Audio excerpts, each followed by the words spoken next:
सच बताऊं तो यह वीडियो बंद दिमाग वालों के लिए है ही नहीं, क्योंकि ना तो उन्हें धुरंधर का प्रोपेगेंडा दिखेगा और ना ही इसके पीछे छिपी हुई पॉलिटिकल ब्रांडिंग। अगर आप इस वीडियो को पूरा देखेंगे तो आपको भी यह लगेगा कि शायद मैं बिक गया हूं, मैं एंटी नेशनल हूं, या फिर मुझे देश की तरक्की से कोई मतलब ही नहीं है, मैं देश की तरक्की को बर्दाश्त नहीं कर पा रहा हूं। लेकिन मैं दूसरे क्रिटिक की तरह नहीं हूं, मैं भी धुरंधर फ्रेंचाइजी का बहुत ही बड़ा फैन हूं। धुरंधर पार्ट 1 में जब हमजा कराची में दुश्मनों को मारता है तो मेरा भी मन करता है कि मैं भी उन्हें मारूं। वो क्रेज था, उसी क्रेज के चक्कर में मैं 18 तारीख को रात 12 बजे इसके पार्ट 2 का फर्स्ट डे फर्स्ट शो देखने चला गया था। लेकिन सुबह 4 बजे जब फिल्म खत्म हुई और मैं थिएटर से बाहर निकला तो क्रेज मेरे अंदर से कहीं ना कहीं मर चुका था। क्यों? क्योंकि इस 4 घंटे की ट्रीट के अंदर बेहतरीन म्यूजिक, धांसू एक्शन की आड़ में मेरे और आपके दिमाग के अंदर देशभक्ति का एक बहुत ही बड़ा ब्रेन वॉश किया जा रहा था। अब मुझे लगता है रियलिटी के क्लोज होगी। अगर आप थिएटर में अपना दिमाग घर पर छोड़कर गए हैं तो आपको बहुत ही अच्छा मजा आने वाला है। लेकिन अगर आपके अंदर इतनी सा भी कॉमन सेंस बची है तो ये 4 घंटे का पॉलिटिकल मैनिफेस्टो आपको चुभने लगेगा। आज हम बात करने वाले हैं धुरंधर 2 की कि ये कैसे आपके इमोशंस के साथ खेल रही है। यह वीडियो आपके लिए कड़वा हो सकता है, लेकिन सच हमेशा कड़वा ही होता है। सबसे पहले आप ये समझो कि प्रोपेगेंडा काम कैसे करता है। ये बोरिंग नहीं होता, ये बहुत ही ज्यादा इंटरटेनिंग होता है। इसे कहते हैं कॉन्सेप्चुअल स्पॉन्सरशिप। और मैं अगर आपको एक देशभक्ति की कहानी सुनाऊंगा जिसमें हमारा देश पाकिस्तान को धूल चटा रहा होगा, आपका डोपामीन हिट होगा, आपको मजा आएगा। और उसी मजे के बीच में देशभक्ति के नशे में मैं चुपके से एक पॉलिटिकल पार्टी को देश का रक्षक और बाकी सबको गद्दार बता दूं तो उस पर भी आप तालियां बजा दोगे। लेकिन अब मैं आपको इस फिल्म की सबसे बड़ी हिपोक्रेसी बताता हूं। एक तरफ तो आप देश की जनता को पाकिस्तानी नफरत का चूरन बेच रहे हो और दूसरी तरफ अपनी फिल्म को हिट कराने के लिए आप पाकिस्तानी कलाकारों के तलवे चाट रहे हो। जी हाँ, क्या आपको पता है कि धुरंधर में संजय दत्त की धांसू एंट्री वाला सीन पे कौन सा गाना इस्तेमाल हुआ है? 80 के दशक का पाकिस्तानी पॉप सॉन्ग हवा हवा।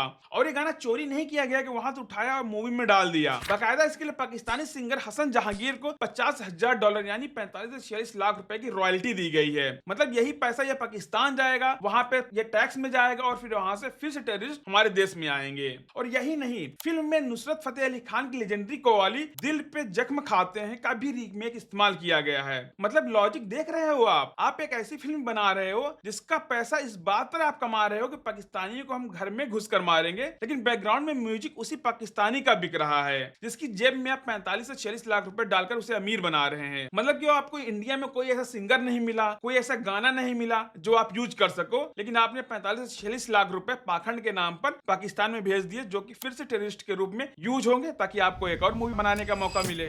धुरंधर 1 एक जासूसी थ्रिलर थी जिसने देशभक्ति के इमोशन को छुआ था। उसमें एक कहानी थी, एक हमजा था, वहां तक तो सब कुछ ठीक था। लेकिन धुरंधर पार्ट 2 में कहानी खत्म हो चुकी है, बचा है सिर्फ एक नैरेटिव। पार्ट 1 ने जो नफरत और देशभक्ति का बेस तैयार किया था, पार्ट 2 ने उस पर सीधे सीधे एक पॉलिटिकल ब्रांडिंग कर दी है। अब पार्ट 1 में दिखाया क्या गया है कि हमारे कैबिनेट ने नोट छापने की मशीनों को रिजेक्ट कर दिया था, जिसकी वजह से वो मशीनें फिर पाकिस्तान चली गई और उन्होंने उसी मशीन का यूज करके हमारे खिलाफ नकली नोटों का प्लान बनाया। और क्या दिखाया गया है कि एक सीन में आर माधवन ये कहते हैं कि हमारे देश में आगे चल के एक ऐसी सरकार आएगी जो कि हमारे देश के बारे में सोचेगी, हमारी जनता के बारे में सोचेगी। ये था पार्ट 1 का प्लॉट। अब पार्ट 2 क्या कहता है कि पार्ट 1 के उस नफरत वाले इमोशन को उठाता है और उसे सीधे सीधे नोटबंदी और मोदी जी के मास्टर स्ट्रोक से जोड़ देता है। पार्ट 1 ने नफरत जगाई, पार्ट 2 ने उस नफरत को राजनीतिक फायदा उठाया। और ये बहुत ही सुनियोजित ब्रेन वॉश की प्रक्रिया है जो धुरंधर फ्रेंचाइजी के जरिए की जा रही है। फिल्म के 1 घंटे 15 मिनट पूरे होने पर मोदी जी को इलेक्शन जीतने के बाद शपथ लेते हुए दिखाया जाता है, वो भी एकदम ओरिजिनल फुटेज के साथ में। और टीवी के सामने बैठे आईएसआई की मेजर डिस्कस करते हैं कि इतना पैसा एनजीओज, मीडिया हाउसेस और यूनिवर्सिटीज को देने के बाद भी उनके पसंद की सरकार नहीं बन पाई। और यहाँ पर जो यूनिवर्सिटी का नाम लिया गया है वो समझ सकते हैं जेएनयू को पूरी तरीके से टारगेट किया गया है।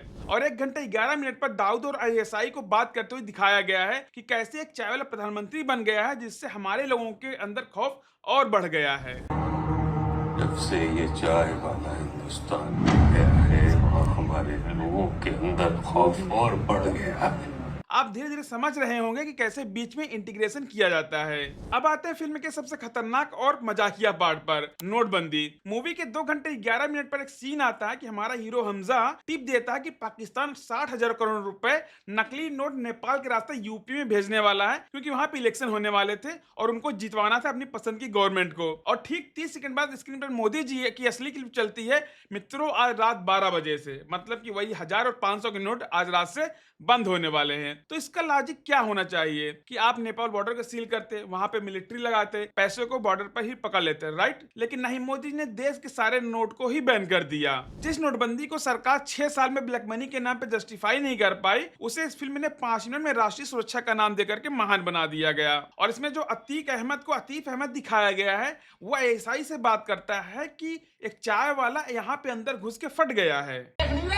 चाय वाला घुस के फट गया हमारे अंदर। और यहाँ पर भी थिएटर में तालियां बजने लगती हैं। आप सारी तकलीफें, एटीएम की लाइनें भूल जाते हैं और तालियां बजाने लगते हैं एक झूठे मास्टर स्ट्रोक के लिए। अब ये फिल्म तो असली है नहीं, सारे कैरेक्टर्स फिक्शनल हैं, लेकिन यहाँ पे जो क्लिप्स यूज की गई हैं वो ओरिजिनल हैं, जो इंसिडेंट्स हैं वो ओरिजिनल हैं। तो इसलिए ये प्रोपेगेंडा बन जाता है, ना कि इसलिए कि ये फिल्म के अंदर सबको दिखाया गया है। अब डायरेक्टर ने फिल्म के शुरू में लिखा था कि क्रिएटिव फ्रीडम उन्हें चाहिए, लेकिन क्या इस फ्रीडम के नाम पर अब शहीदों की शहादत और इतिहास बदल सकते हैं? फिल्म में एक एसपी को मारते हुए दिखाया गया है कि कैसे बलोचियों ने उन्हें 2016 के बाद मारा ताकि इसे ग्रीन पत्ती मतलब नोटबंदी वाले प्लाट के साथ फिट किया जा सके। लेकिन हकीकत में आप इंटरनेट पर चेक करेंगे तो पाकिस्तान में उस असली एसपी की मौत 2014 में ही हो गई थी। एक राजनीतिक एजेंडे को सेट करने के लिए एक मरे हुए शहीद की तारीख को 2 साल आगे बढ़ा दिया जाता है। इसमें सिर्फ कांग्रेस और बीजेपी ही नहीं खेला गया है, हिंदू मुस्लिम नैरेटिव को भी साथी तरीके से ऐड किया गया है। धुरंधर 1 में हमने नफरत देखी थी और पार्ट 2 में नफरत और भी ज्यादा बढ़ गई है। दाऊद इब्राहिम जिंदा है और टीवी पर राम मंदिर को बनते हुए देख रहा है और कहता है कि अब तो इंडिया को मजा चखाना ही पड़ेगा। इसके अलावा यूपी के गैंगस्टर अतीक अहमद, जिसे कैमरे के सामने मारा गया था, शूट आउट को भी फिल्म में कॉपी किया गया है और इसका क्रेडिट भी वहां पे जासूस को हमजा को दे दिया गया है। फिल्म के अंदर एक और सप्लायर है, हमजा को छुड़ाने के लिए इजराइल का कार्ड खेला जाता है। कहा जाता है कि इजराइल हमारा दोस्त है और ब्लैकमेल करने का मौका दिया है। आज के समय में इजराइल का नाम लेना कूल है, लेकिन क्या इजराइल की दोस्ती हमें सस्ता तेल और गैस दे पा रही है? फिल्म ये नहीं दिखाएगी कि वर्ल्ड की चौथी अर्थव्यवस्था होने के बाद भी हम सप्लाई से जूझ रहे हैं। फिल्म आपको एक फेक और पावर ट्रिप देती है ताकि आप अपनी डेली लाइफ की बेरोजगारी और महंगाई भूल जाएं। और मेरा सबसे बड़ा डर ये है कि थिएटर में मेरे सामने बैठा वो आदमी जो इन सब चीजों को सच मान रहा है, वो डराने वाला है, क्योंकि कल वही आदमी वोट डालने जाएगा और मेरा और उसका वोटिंग राइट बराबर है। और जब आप ये नैरेटिव सेट करते हैं कि 70 साल की भारत सरकार ने पाकिस्तान के साथ काम किया है और वो अपने पूर्वजों सरकारों का अपमान करने लगता है जिन्होंने पाकिस्तान के 2 टुकड़े किए। ये फिल्म दिखाती है कि 2012 में यूपी की सरकार पाकिस्तान कंट्रोल कर रहा था, लेकिन फैक्ट ये है कि 2014 में ही मोदी जी ने यूपी की 80 में से 73 सीटें जीत ली थी। जनता ने बकायदे उन्हें विकास के वादे पे चुना था, ना कि किसी जासूसी मिशन की वजह से। ये फिल्म की क्रेडिट छीनकर जासूस को दे दी जाती है।